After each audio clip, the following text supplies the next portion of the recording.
ইরানের বিরুদ্ধে চলমান যুদ্ধে যোগ না দেওয়ায় সৌদি আরবের তীব্র সমালোচনা করেছেন ডোনাল্ড ট্রাম্পের ঘনিষ্ঠ মার্কিন সিনেটর লিন্ডসে গ্রাহাম।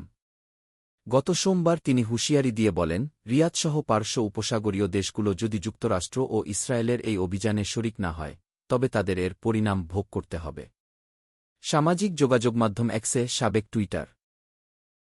এক পোস্টে লিন্ডসে গ্রাহাম লেখেন, আমার জানা মতে এই অঞ্চলে সন্ত্রাস ছড়ানো ও ৭ জন মার্কিন সেনাকে হত্যাকারী বর্বর ইরানি সরকারকে নির্মূল করার লড়াইয়ে সৌদি আরব তাদের শক্তিশালী সামরিক বাহিনীকে ব্যবহার করতে অস্বীকৃতি জানিয়েছে। লিন্ডসে গ্রাহাম প্রশ্ন তোলেন, যে দেশ পারস্পরিক স্বার্থের লড়াইয়ে যোগ দিতে অনিচ্ছুক, তাদের সঙ্গে যুক্তরাষ্ট্রের কি কোনো প্রতিরক্ষা চুক্তি করা উচিত? গ্রাহামের এই পোস্টের মাধ্যমে পরোক্ষভাবে সেই তথ্যেরই সত্যতা মিল, যা আগেই মিডল ইস্ট আই প্রকাশ করেছিল। আর তা হল, রিয়াদ তাদের ঘাঁটিগুলো ব্যবহার করে যুক্তরাষ্ট্রকে ইরানে হামলার অনুমতি দেয়নি।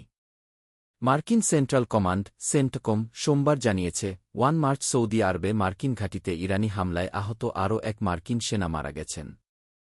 এ নিয়ে নিহত ব্যক্তির সংখ্যা দাঁড়িয়েছে ৭ জনে। ওই দিন সৌদি আরবে অবস্থিত যুক্তরাষ্ট্রের প্রিন্স সুলতান বিমান ঘাঁটি ও রিয়াদে মার্কিন দূতাবাসের সিআইএ অংশে হামলা চালিয়েছিল ইরান। ২৮ ফেব্রুয়ারি শুরু হওয়া ইরান যুদ্ধের অন্যতম কট্টর সমর্থক ও রূপকার লিন্ডসে গ্রাহাম গত মাসে সৌদি যুবরাজ মোহাম্মদ বিন সালমানকে এই যুদ্ধে রাজি করানোর জন্য তিনি রিয়াদ সফর করেছিলেন।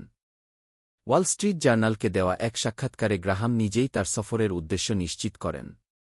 তবে বিশ্লেষকেরা মনে করছেন, গ্রাহামের এই বক্তব্য আগুনে ঘি ঢালার মতো কাজ করেছে। উপসাগরীয় দেশগুলো আগে থেকেই ক্ষুব্ধ যে ট্রাম্প প্রশাসন তাদের নিরাপত্তা উদ্বেগ উপেক্ষা করছে এবং প্রয়োজনীয় আকাশ প্রতিরক্ষা সরঞ্জাম দিচ্ছে না।